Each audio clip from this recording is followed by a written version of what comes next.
Today, we're going to debunk some of the most persistent myths about our economy. These misconceptions often shape public opinion and policy, so it's crucial we understand the reality behind them.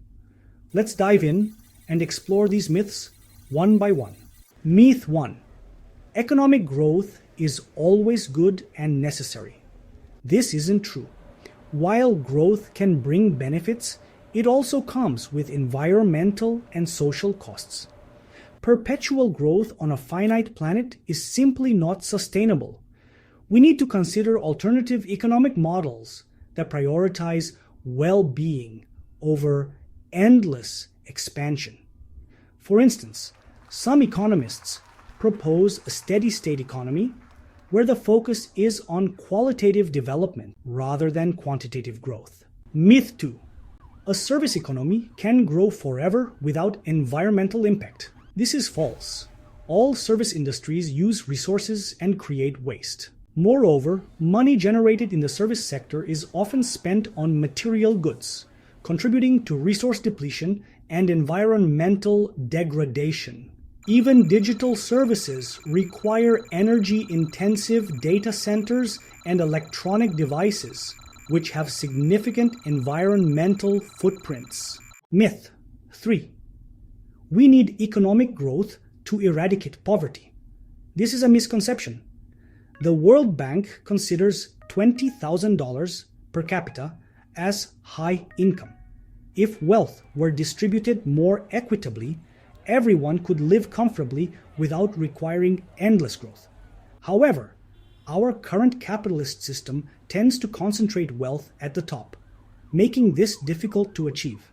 It's worth noting that some countries have made significant progress in reducing poverty through targeted policies rather than relying solely on economic growth. Economic growth is necessary to solve environmental problems. This argument is counterproductive. Economic growth is often the root cause of our environmental issues. Continuing the same practices that cause these problems is unlikely to solve them. Instead, we need to focus on decoupling economic activity from environmental degradation, investing in clean technologies, and promoting circular economy principles. Myth 5. As a country's economy grows, its environment automatically becomes cleaner.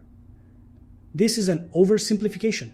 While some environmental indicators may improve with economic development, others often worsen, especially on a global scale. The concept of the environmental Kuznets curve suggests that pollution increases in the early stages of development and then decreases as incomes rise. However, this theory has been criticized for not accounting for the outsourcing of pollution to less developed countries. Myth 6. Deficits are always bad for the economy. The reality is more nuanced. While large, persistent deficits can cause problems, moderate deficits can stimulate economic growth during recessions. In fact, during economic downturns, government spending can help maintain aggregate demand and prevent a deeper recession. The key is to manage deficits responsibly and ensure long-term fiscal sustainability. Myth 7. Tax increases always cure deficits. This is not necessarily true. While tax increases can help reduce deficits, they can also potentially slow economic growth if not implemented carefully. The relationship between tax rates and government revenue is complex and often follows the Laffer curve concept, which suggests that there's an optimal tax rate that maximizes revenue. Myth 8. Economic forecasts are always reliable. Economic forecasting is notoriously difficult and often inaccurate. As the saying goes, if economists could reliably predict the future, they'd be making fortunes in the stock market instead of writing newsletters. The economy is a complex system influenced by countless variables, many of which are unpredictable. This is why it's important to treat economic forecasts as educated guesses rather than certainties. There's always a trade-off between unemployment and inflation. This relationship known as the Phillips curve, doesn't always hold true. In reality, both high inflation and high unemployment can coexist, as we've seen in periods of stagflation. The relationship between these two factors is influenced by many variables, including monetary policy, global economic conditions, and structural changes in the economy. Deflation is always catastrophic for an economy. While prolonged deflation can be problematic, moderate deflation isn't necessarily harmful. Some economists argue that in a productive economy, prices should naturally fall as efficiency improves. Japan, for instance, has experienced periods of mild deflation without catastrophic consequences. However, it's important to note that severe deflation can lead to a deflationary spiral, which can be challenging to escape. Understanding these economic realities is crucial for making informed decisions, both as individuals and as a society. By dispelling these myths, we can work towards creating a more sustainable and equitable economic system for all. It's important to remember that economics is not a set of immutable laws, but rather a field of study that evolves as we gain new insights and face new challenges. In today's rapidly changing world, economic literacy is more crucial than ever.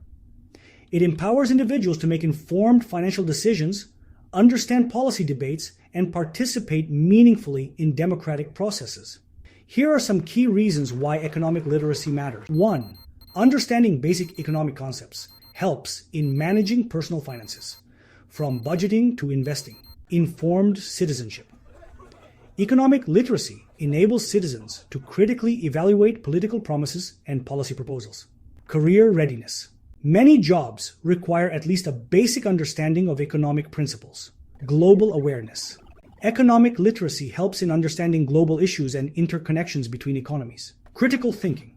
Studying economics develops analytical and problem-solving skills applicable in many areas of life.